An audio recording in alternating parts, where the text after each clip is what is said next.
Hello students of class 9. Today we'll discuss the rest of the chapter from chapter 1 economics development. Not only we'll discuss some points, we'll also discuss some important questions and answers from this chapter. So in the previous videos we have learned about the what is development, what do you mean by national development, the comparison of different countries or states, and the income and other criteria like the infant mortality rate, literacy rate, net attendance ratio, and these all. We have also discussed about the public facilities, about the infant mortality rate. For example, Kerala has low infant mortality rate due to basic good health and some educational facilities and all. We have discussed about the PDS system. Okay, the health and nutritional status of people is better through this system also. So today we will discuss about some body mass index and the human development report along with the sustainability of development. तो आज की इस video में हम लोग क्या discuss करेंगे, BMI के बारे में लास्ट वीडियो में भी हम कुछ बोले थे. सो हम लोग डिस्कस करेंगे बीएमआई, उसके बाद human development report and after that sustainability of development. तो बॉडी मास इंडेक्स बीएमआई क्या होता है? ये एक इंटरनेशनल स्टैंडर्ड होता है. बट क्यों जरूरत है इसका? क्योंकि इसका हेल्प लेके हम लोग डिटरमाइन करते हैं कि कोई भी एडल्ट पर्सन अंडर नरिश्ड है या नहीं. अब अंडर नरिश्ड का मतलब क्या होता है? तो जिसको प्रॉपर न्यूट्रिशन नहीं मिलता है as per his body weight and height और वेट के अनुसार जिसको प्रॉपर न्यूट्रिशन नहीं मिलता है. अब इसको कैलकुलेशन कैसे किया जाता है? तो बीएमआई कैलकुलेशन होता है it is weight in KG of a person divided by the square, और बोल सकते हो स्क्वायर ऑफ हिज और हर हाइट. तो उसके बाद जो नंबर हम लोग को मिलता है उसको बीएमआई बोला जाता है. जैसे एक एग्जांपल हम लोग ले सकते हैं. Suppose a girl student is 14 years 8 months old. Okay, तो इसका बीएमआई है 15.2. तो बोल सकते हैं कि वो अंडर नरिश्ड है. सिमिलरली अगर देखोगे कि बीएमआई ऑफ अ बॉय जिसका एज 15 years से 6 months है उसका 28 है, तब बोल सकते हैं वो ओवरवेट है. तो इस वीडियो में हम एक चार्ट भी शेयर किया है, उसमें लिखा है कि कौन सा बीएमआई से कौन सा बीएमआई अंडरवेट है, कौन सा नॉर्मल वेट है, कौन सा ओवरवेट है और कौन सा ओबेस है. तो बीएमआई एक ऐसा टूल है which is important way to understand the level of nutrition a person takes. किस टाइप का न्यूट्रिशन उस पर्सन को मिल रहा है. तो ये होता है बीएमआई. नेक्स्ट पॉइंट है human development report. Now the United Nations development programme releases the human development index or HDI for 189 countries each year in its HDR, that is human development report. तो HDI क्या होता है? It is the best method to measure the development. Report क्या compare करता है? Countries को based on 3 criteria. तीनों criteria पर ये डिपेंड करता है. First one is the per capita income, next life expectancy and third one is the educational levels of the people. अब फर्स्ट जो पॉइंट है लिविंग स्टैंडर्ड और बोल सकते हैं पर कैपिटा इनकम. ये क्या है? ये तो रेफर करता है कि number of years a person can expect to live, कितने सालों तक वो जी सकता है, वो लिव कर सकता है. तो that is that living standard. उसके बाद हेल्थ स्टेटस या बोल सकते हो लाइफ एक्सपेक्टेंसी. ये भी वही चीज होता है कि कितने सालों तक person can expect to live. और लिविंग स्टैंडर्ड के हम लोग अलग नाम से भी बोल सकते हैं, that is the per capita income, जो हम लोग पिछले वीडियो में भी किए थे. और उसके बाद educational levels of the people. इसमें क्या आता है? लिटरेसी रेट आता है, स्कूलिंग का ईयर्स आता है, कितने सालों तक स्कूल जा रहा है, कितने साल से स्कूल जा रहा है, लिटरेसी रेट कितना है कोई भी एक स्टेट का.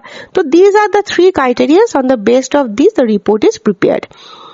Now India occupied 130th rank in HDI in 2018. The Human Development Index ये क्या कंसिडर करता है? इस कंसिडर्स द पब्लिक हेल्थ, उसके बाद एजुकेशन, गरीबी का लेवल मतलब poverty level, inequality, environmental aspects to measure the human development. Next point is sustainability of development. अब हर country, not only India, they wants to become a developed country. However, the present type and levels of development are not sustainable. अब देखो resources के बारे में हम लोग जानते हैं, non renewable and renewable resources. Non renewable resources को कौन सा होता है? That get exhausted after the few years of age. अब resources can not be replenished and there is a fixed stock only. इसमें फिक्स्ड स्टॉक रहता है, replenish नहीं किया जाता है. बट रिन्यूएबल रिसोर्सेस क्या होता है? ये बाय नेचर रिप्लेनिश्ड होता है एंड ओवर यूज भी हो जाता है. जैसे कुछ स्टेट्स में, लाइक स्टेट्स इन पंजाब का एग्जांपल लेके हम बोल सकते हैं the ground water which is used more than what is replenished by rain. Some examples that show over use of resources. अब कुछ एग्जांपल्स हम लोग डिस्कस करेंगे जहां पर रिसोर्सेस का ओवर यूज होता है. For example ground water in India. India में क्या होता है ना, 1/3 of the country is over using the ground water resource. It is particularly found in agricultural prosperous land, that is the northern plains में जो states है, Punjab, western Uttar Pradesh, तो इसमें हार्ड रॉक प्लेट्यू एरियाज भी रहता है सेंट्रल और साउथ इंडिया में. उसके बाद क्या होता है ना, नेचुरल रिसोर्सेज का एग्जॉशन भी होता है. एक रिपोर्ट आया था वर्ल्ड एनर्जी रिव्यू का जून 2018 में. वहां पर बोला गया है कि the total reserves of the crude oil stock in the world is going to last just for 50 years as countries are just using up the oil reserves. तो कितने सारे ऑयल रिजर्व्स यहाँ यूज होते रहता है, उसका भी एक एग्जॉशन रहेगा. तो इसके लिए क्या जरूरत है, सस्टेनेबल डेवलपमेंट. ये वर्ड हम लोग बहुत बार सुने हैं. तो ये सस्टेनेबल डेवलपमेंट है क्या, ये और कुछ नहीं है, एक डेवलपमेंटल प्रोसेस है जहां पर क्या यूज होता है, needs of the present. Present का जो नीड है बस उसी को यूज करो, लेकिन कंप्रोमाइज मत करो. क्या नहीं कंप्रोमाइज करना है, ability of the future generations to meet their own needs. Future generation के नीड्स को कंप्रोमाइज नहीं करना है. We should take care of the present now and the future will take care of itself. Until and unless we take care of the present needs and maintain it properly, use it wisely, we cannot keep the resource for the future needs. तो यही होता है sustainability development. अब इस chapter में तो और कुछ है नहीं, सारे चैप्टर सारे हम लोग टॉपिक्स कवर कर चुके हैं. अब नेक्स्ट जो है हम लोग कुछ क्वेश्चन आंसर डिस्कस करेंगे. तो आंसर्स आप लोग खुद से भी लिख सकते हो, बाद में मुझे कमेंट सेक्शन भी पूछ सकते हो अगर कुछ जरूरत पड़े तो जनरली हम कुछ क्वेश्चन आंसर आप लोग के लिए सिलेक्ट कर चुके हैं.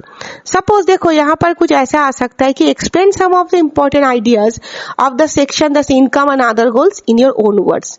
तो इसमें क्या बोलना है, इसमें बोलना है कि obviously income and other goals people के लिए कितना important है. Besides seeking more income, people also have non-material needs also like equal treatment, freedom, respect, security. The factor on which life depends is money or income. But the quality of our life also depends on various non-material needs. Together ये quality of life पे बोल सकते हैं हम लोग, ideas दे सकते हैं. उसके बाद ना यहाँ पर कभी कभी क्या आता है ना, इनकम कैलकुलेशंस के लिए भी आता है, जो फॉर्मूला हम लोग ऑलरेडी डिस्कस कर चुके हैं. और ये जो एवरेज इनकम है इसका कुछ लिमिटेशंस भी होता है, क्योंकि average value at is limitations it avoids and neglects inequality. So the real situation of improvement is not reflected. लेकिन एवरेजेस क्या होता है, यूजफुल होता है कंपैरिजन के लिए, लेकिन फिर भी कुछ डिस्पैरिटीज होता है, कुछ लूप होल्स होता है जो हाइड हो जाता है. तो ये एक लिमिटेशंस होता है एवरेज इनकम का. इसके साथ साथ और भी कुछ क्वेश्चंस है जो हम लोग अभी डिस्कस करेंगे. कि सपोज देखो ऐसा होगा कि development goals are differing goals also. ये बार बार ये स्टेटमेंट हम फर्स्ट वीडियो में भी कवर किए थे कि development of one can not be the development of another. तो इसके ऊपर भी एक्सप्लेनेशन जा सकता है विथ प्रॉपर एग्जाम्पल. कि suppose different goals become different people have different situations in life due to which their goals are different. Example हम लोग डिस्कस कर सकते हैं कि development goal of a girl from a rich urban family, जो rich family से belong करते हैं, will surely be different from a girl who belongs to a farmer family in Rajasthan. क्योंकि उन लोग का सिचुएशंस, लाइफस्टाइल, स्टेटस एक दूसरे से बहुत डिफरेंट है. अब देखो गोल किसी पर्सन का समथिंग हो सकता है which is entirely dependent on this is our personal life situation. तो over a period of time ना ये सिचुएशन चेंज हो सकता है. Automatically goals of a person will also change. Hence developmental goals are differing goals also. और एक question आ सकता है कि ये जो पर कैपिटा इनकम है ना, ये एक एडिक्वेट इंडिकेटर नहीं हो सकता इकोनॉमिक डेवलपमेंट के लिए. क्यों? क्योंकि ये बताता है, ये एक चीज नहीं बताता है पर कैपिटा इनकम. वो क्या है कि do not tell us how equally और इवनली इनकम इज डिस्ट्रीब्यूटेड. वो हम लोग नहीं पता कर सकते हैं. उसके बाद they do not give information regarding the human development index, जैसे लिटरेसी रेट हो सकता है, IMR हो सकता है.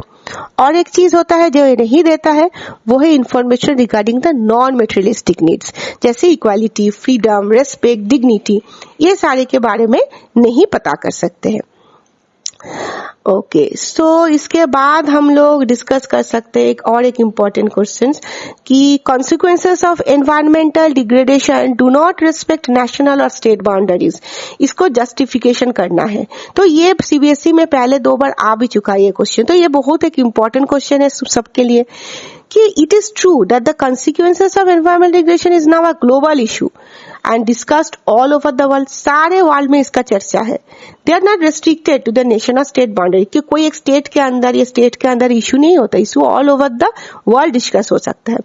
तो इसके लिए हम लोग कुछ एग्जांपल्स लेंगे, जैसे air pollution through massive thermal power plant and other sources. India causes pollution, देखो इसके लिए इंडिया में इसका पोल्यूशन के लिए इसका इफेक्ट कहाँ होता है, neighbouring countries like Pakistan, Nepal, ये सब जगह पे।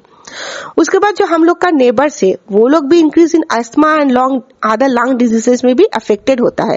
एसिड रेन, क्लाइमेट चेंज, ये भी सम इश्यूज है विच आर ट्रांसकंटिनेंटल इन कॉन्सिक्वेंसेस। मतलब एक कंटिनेंट से और एक कंटिनेंट में ये भी ट्रांसफर होता रहता है। उसके बाद डिफॉरेस्टेशन इन ब्राजील, हम लोग पूरे वर्ल्ड पर्सपेक्टिव से एग्जांपल्स लेंगे। The deforestation in Brazil has caused disturbance in rainfall throughout the south America.